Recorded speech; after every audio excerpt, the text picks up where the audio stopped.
Welcome back to the show Health, Wealth and Happiness.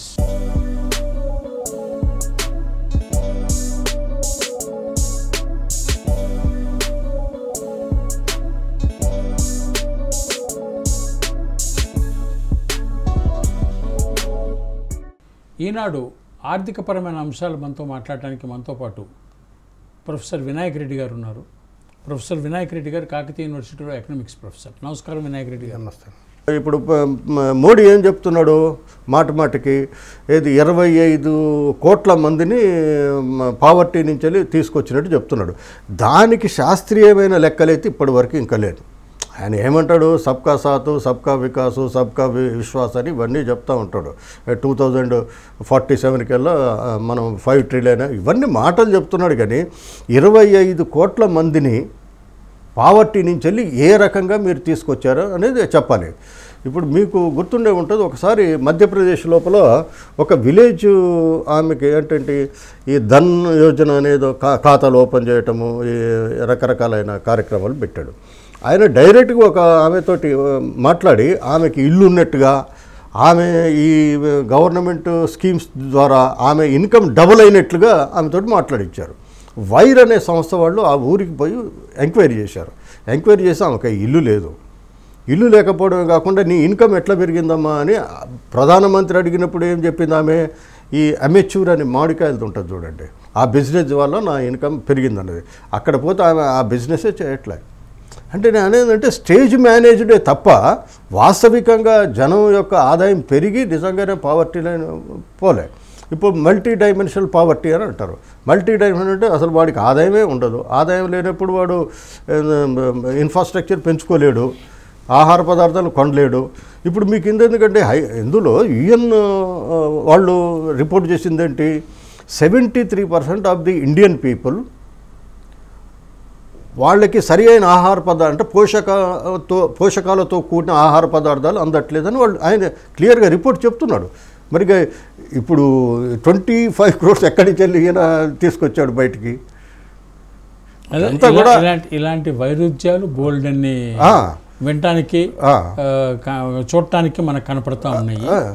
అలాగే వినాయక్ రెడ్డి గారు, నేను ఇంకొకటి చెప్తానండి, గ్రామీణ ప్రాంతానికి ఒక్కొక్క పాయింట్ మాట్లాడితే ఒక అడ్వర్టైజ్మెంటును మోదీ గారి స్టేట్మెంట్ ఒక 2-3 సార్లు చూశాను నేను.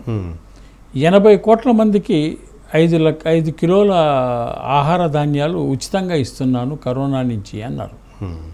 ఇది వాస్తవమా, తర్వాత అవసరమా, తర్వాత దీంట్లో వైరుధ్యం ఏంటి? 80 కోట్లు ఇస్తాను మీరు అన్నట్టు రోజు అడ్వర్టైజ్మెంట్ కూడా వస్తుంది ఈ మధ్యన, ఎవరు ఆహారం లేకుండా చనిపోవడానికి లేదు అదేదని చెప్తా ఉంది. కానీ యాక్చువల్గా 80 కోట్ల మందికి ఇస్తున్నారు ఏదైతే నేనైతే నమ్మను. యాక్చువల్గా మన ప్రాంతాల్లో కాక చూసినట్లయితే అటువంటిది ఏది జరుగుతున్నట్లయితే కనపడట్లేదు. అదొకటి. రెండోది ఏంటంటే ఆయన ఎలక్షన్ అంతకుముందు 2018 కదా వాళ్ళ ఎలక్షన్ అయింది. 18 ఎలక్షన్ ఇప్పుడు 2024 వచ్చేవరకు భారతదేశం లోపల ఇల్లు లేనివాడు ఎవరూ ఉండరు అని చెప్పాడు. కానీ మీరు తెలంగాణ మొత్తం చూస్తే, మనమైతే ఇతర రాష్ట్రాల్లో పోలేదు, తెలంగాణ మొత్తం చూస్తే ఒక్క ఇల్లు కట్టల. అంటే రాష్ట్ర ప్రభుత్వం కట్టింది కదా, రాష్ట్ర ప్రభుత్వం డబ్బులు హౌస్ అని కట్టారు. అవును, డబుల్ బెడ్రూమ్ కట్టింది కదా. అది కేంద్ర ప్రభుత్వం యొక్క ప్రమేయంతో కట్టిందని ఎందుకు అనుకోకూడదు? కానీ మరి చంద్రశేఖరరావు అయితే ఇప్పుడు ఆ రకంగా చెప్పలేదు. ఆయన మేమే సొంతంగా కట్టినట్టు చెప్పాడు. ఒకవేళ అదైనా కానీ అనుకోండి, ఎన్ని ఇండ్లు కట్టారండి? ఇప్పుడు అసలు ఎవరు ఇల్లు లేనివాడు ఉండాలనేది ఆయన ఉద్దేశం. 2024 వరకు అసలు ఇల్లు లేనివాడు దేశంలో ఉండడు అని ఆయన చెప్పాడు. అంటే మీరు అనేది ఆయన ప్రచారాలన్నీ అబద్ధాలని చెప్తారా? 99% అబద్ధాలండి. వాస్తవికంగా ఏదైనా మీరుంటే నాకు చెప్తే నేను సరిదిద్దుకుంటాను. అంతేనంటారు? మొహమాటం ఏం లేదు. మొహమాటం ఏమీ లేదండి. ఇప్పుడు ఏం చేస్తున్నాడు అండి, మొన్న ఏం చేస్తున్నాడు, మొన్నటిదాకా మేము 2 కోట్ల ఇండ్లు కట్టించాము, ఇప్పుడు వచ్చే 5 years లోపల ఇంకో 5 మొత్తం కలిపితే 3 కోట్లు కట్టేస్తే మొత్తం 5 కోట్ల ఇండ్లు అవుతాయి ఇప్పుడు చెప్తున్నాడు కదా. నేను అనేదానికి కాంట్రడిక్షన్ ఏం లేదు. ఆయన 2024 వరకు భారతదేశంలో ఇల్లు లేనివాడు ఉండకూడదనేది చెప్పాడు. మరి ఆయన ఇప్పుడే చెప్తున్నాడు కదా, ఇదివరకు 2 కోట్లు కట్టాం, మళ్ళీ 3 కోట్లు కడతాం, మొత్తం 5 కోట్లు అయితే ఆయనే చెప్తున్నాడు మళ్ళీ ఇప్పుడు. సో ఆయన స్టేట్మెంట్ ఆయనే కాంట్రడిక్ట్ అవుతుంది, కాంట్రడిక్ట్ చేసుకుంటున్నాడు. సో సోక్రటిస్ చెప్పినట్టుగా పరస్పర వైరుధ్యాల నడుమ నిజం దాగి ఉంది అని. అంతే కదా, ఆయన మాటల్లో వచ్చే వైరుధ్యాల్లోనే నిజం దాగి ఉంది. అది. సో ఇంకోటి గ్రామీణ ప్రాంతాలకు సంబంధించింది, ఈ మన గ్రామీణ ఉపాధి పథకం అనేది చాలా ముఖ్యమైనది. ఇది Mahatma Gandhi national rural employment guarantee scheme, MNREGA, NREGA రకరకాలుగా పిలుస్తారు అనుకోండి.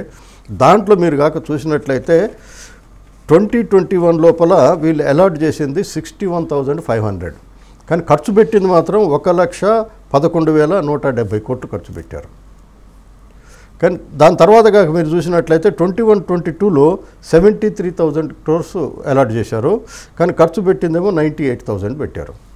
అట్లనే 22-23లో 73,000 crores అలాట్ చేశారు, కానీ ఖర్చు పెట్టింది మాత్రం వాళ్ళు కేవలం 90,000. అట్లనే 23-24కి వచ్చేవరకు 60,000 crores దింపారు. దింపి దాంట్లో ఖర్చు పెట్టింది ఎంత 56,000 crores. అంటే గ్రామీణ ప్రాంత ఉపాధి హామీ పథకాల్లో కూడా వాళ్ళు నెమ్మదిగా దాన్ని కట్ చేస్తే ఎంత కట్ చేశారంటే వాళ్ళు 33% దించేశారు. అవునండి, మీకు వినియోగం ఖర్చు తగ్గితే అలొకేషన్ తగ్గుతుంది. అందుకని మొదటి నుంచి వినియోగం తగ్గిస్తూ వచ్చారు, ఇప్పుడు అలొకేషన్ తగ్గించారు. సో అలొకేషన్ ఈ ప్రాధాన్యత రంగం కాదనేది వాళ్ళ అభిప్రాయం. ఈ రంగం ప్రాధాన్యత ఏంటి మీరు చెప్తారా? ప్రాధాన్యత అంటే ఏంటంటే